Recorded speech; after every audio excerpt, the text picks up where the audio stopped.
Baie hartlik welkom, liewe gemeente, liewe vriende. Ek gaan vir julle 'n gedeelte lees uit Prediker 3, 'n baie bekende gedeelte, en dan so 'n bietjie uit Genesis 1 ook. Elke ding het sy vaste tyd. Elke ding in hierdie wêreld het sy tyd. En ek het al voorheen vir julle gesê, dis so 'n geastiese patroon. Daar's 'n tyd om gebore te word en 'n tyd om te sterwe. 'n Tyd om te plant en 'n tyd om uit te trek wat geplant is. 'n Tyd om 'n lewe te neem en 'n tyd om 'n lewe te red. 'n Tyd om af te breek en 'n tyd om op te bou. 'n Tyd om te huil en 'n tyd om te lag. 'n Tyd om te treur en 'n tyd om van blydskap te dans. 'n Tyd om klippe weg te gooi en 'n tyd om klippe bymekaar te maak. 'n Tyd om te omhels, 'n tyd om weg te bly van omhelsing. 'n Tyd om aan te skaf en 'n tyd om te laat wegraak. 'n Tyd om te spaar en 'n tyd om weg te gooi. 'n Tyd om te skeer en 'n tyd om toe te werk. 'n Tyd om lief te hê en 'n tyd om te haat. Vir elke ding is daar 'n bepaalde tyd. Dan in Genesis 1 gaan ek nou nie die hele gedeelte lees nie, maar Genesis 1 is seker die oudste gedig wat ons het. Want jy sal sien, op die eerste dag het God gesê, laat daar lig wees, en op die vierde dag het gesê, ligte, son, maan en sterre. Dit rym met mekaar. Op die tweede dag het God gesê, laat daar water wees, die skeiding van die water, en die vyfde dag sê hy, dit wat in die water is. En dan op die derde dag het hy gesê, die droë aarde, en die sesde dag het hy gesê, daar moet lewe wees op hierdie aarde. Baie eenvoudige gedig. En dan interessant, seker die slegste vers wat daar kan wees, Genesis 6 vers 5, staan daar, en God was spyt dat hy die mensdom gemaak het. God was spyt, hy het berou gehad dat hy die mensdom gemaak het. Dan volg die sonvloed met Noag wat die ark moes bou. En dan volg hierdie interessante vers in Genesis 8 vers 22. Solank as die aarde bly bestaan, sal saaityd en oestyd nie ophou nie. Ook nie koue en hitte nie. Ook nie somer en winter nie. Ook nie dag en nag nie.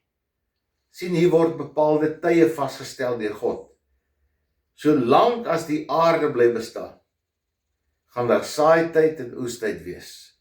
Daar gaan koue en hitte wees, daar gaan somer en winter wees, daar gaan dag en nag wees. So God het bepaal, daar sal 'n bepaalde ritme wees. Alles het begin by Genesis 1. En nou is dit interessant, as jy so die digbundels vat, dan sien jy oral dat die digters ook gedigte en liedere gekomponeer het op grond van seisoene.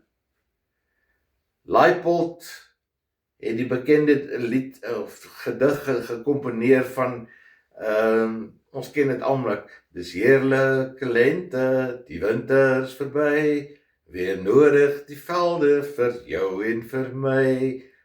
En dan holla drioa, holla drio, holla drioa, holla drio. Julle ken dit mos eintlik almal baie goed, van kleins af al. Hierdie gedigte, wat die wetenskap verder bepaal het, of uitgevind het, die aarde se kanteling lê op 'n hoekegraad van 23,5 grade. Is nie regop nie, lê so skuins. En dit veroorsaak hierdie skynshoek van die aarde veroorsaak dat daar seisoene is.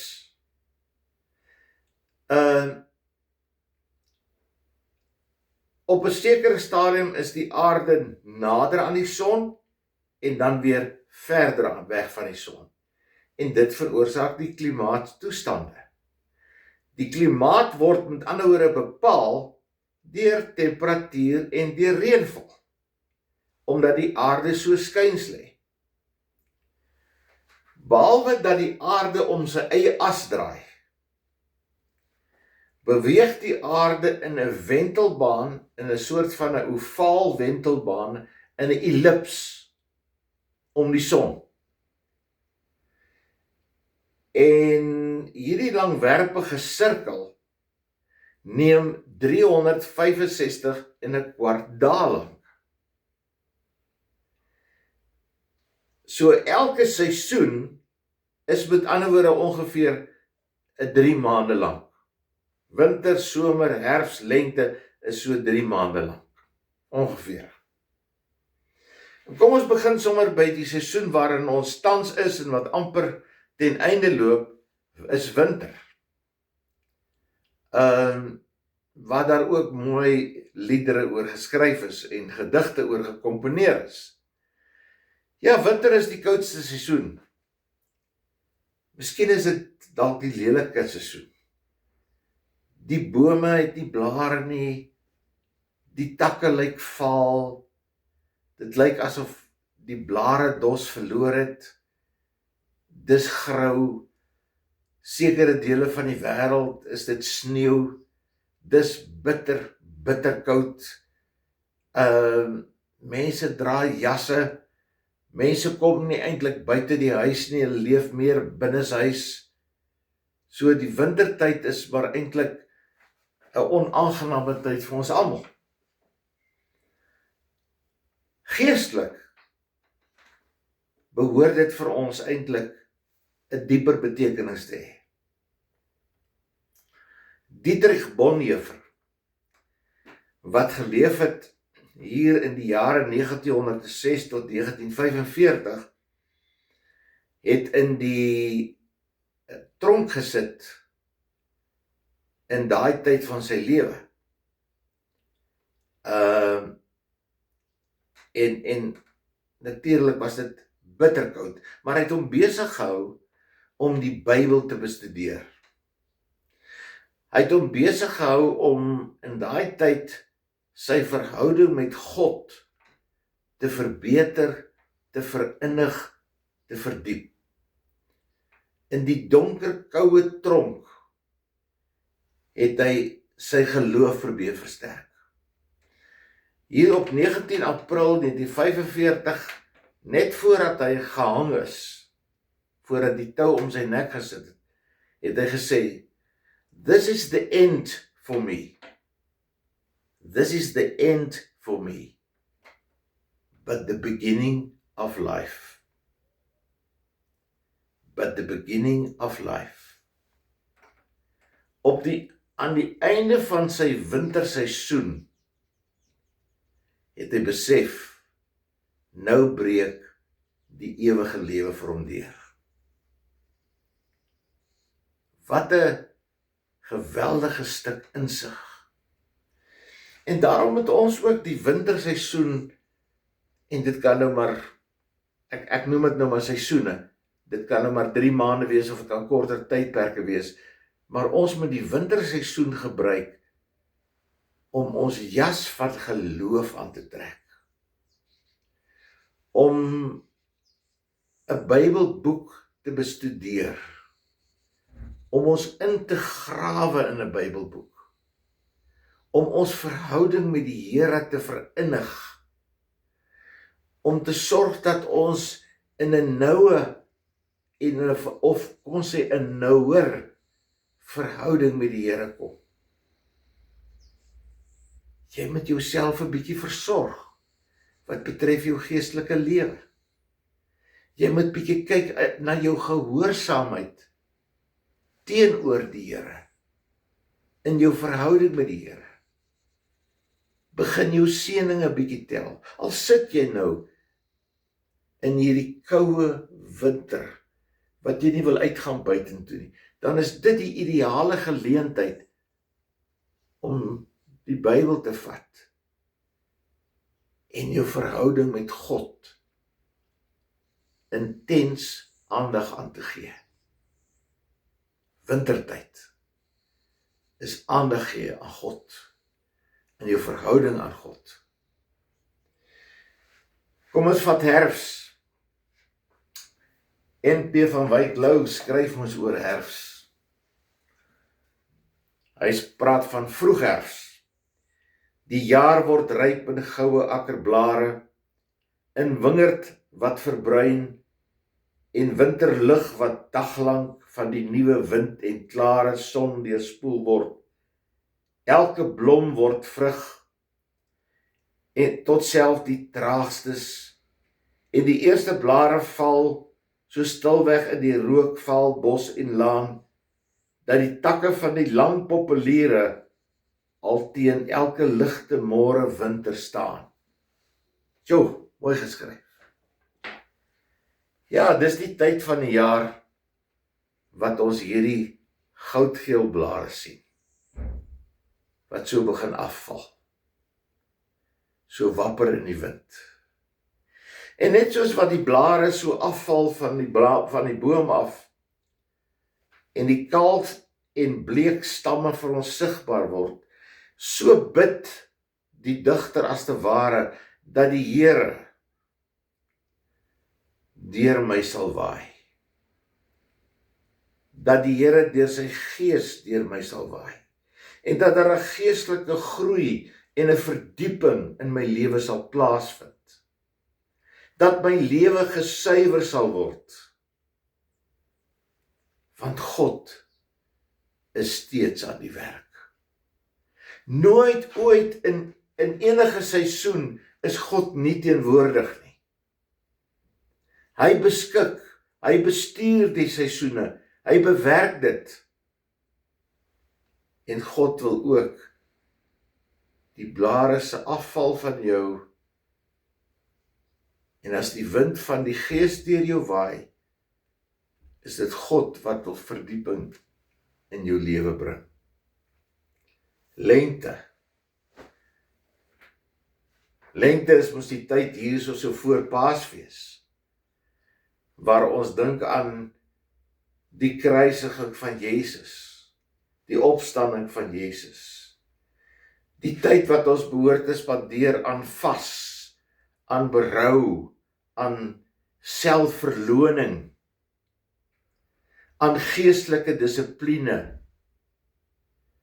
aan groei in 'n innige verhouding met die Here. Ons praat ook baie keer van Ash Wednesday, die begin van die lente seisoen. Party mense het ook hierdie 40 dae wat hulle gebruik om hulle toe te spits in hulle geestelike lewe op die Here. Die 40 dae voor Paasfees. Die lentetyd. Ja, en hierdie lentetyd wat aanbreek, dieselfde ou moerbeiboom, ek weet nie wat gaan met hom aan nie. Hier in my tuin stoot hy nou al hierdie groen blaartjies uit. Tekens van nuwe lewe. Tekens van groei. So moet daar in jou lewe ook die groei sigbaar wees in 'n verhouding met die Here. Dat jy jouself bereid verklaar, hierdie ou klein blaartjie. Here, ek wil groei in 'n verhouding met U. Ek wil U dien. Ek wil U aanbid.